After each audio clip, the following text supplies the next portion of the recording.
Bulletproof Radio, a state of high performance. You said something there that I don't want to gloss over.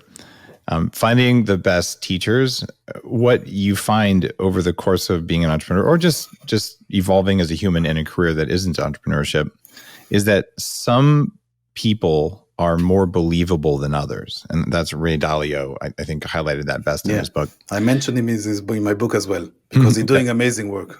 He sure is. Mm-hmm. In fact, I'll have him on the show one of these days. I've chatted with him once really briefly. And the issue there is that when you're just getting started, you don't really know who's a huckster and who's a good teacher. So you start building discernment, which is the ability to go, I've got something to learn from this person, and they're not pretending to be a teacher to get something from me. They're actually a teacher, right? And then one of the things that you evolved to, at least what I've evolved to, is now I curate the experts. And then I bring them on the show, like I have you on the show, and I put them in the Upgrade Collective, and we all study stuff because it saves you so much time to go to the teachers.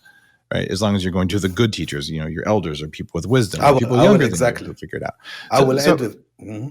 Yeah, how do you know? Like, what's your filter for discernment? What's your process for picking a teacher? It's very simple. I tell you, this is something I understood. The answer is very simple. I understood it only after so many failures. It's like, take an advisor that's been to the journey, give a few percent. This will make your life so much easier. Just work with somebody that's been there already. Don't be so arrogant to think that you are inventing the wheel. Just get an advisor that's been to the journey before you. It's okay. It's that's the way. Experience. I do not know to say what is experience and just precious.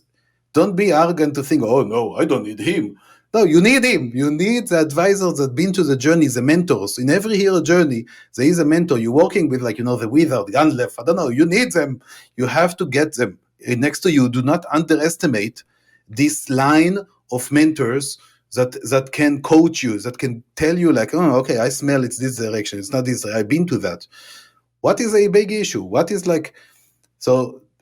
This I did not understand it as a tech startup guy. I didn't understand I need them, and now I understand. And you also need to listen to them, which is not something that I think you have built into your book. At least I'm not remembering that part of it.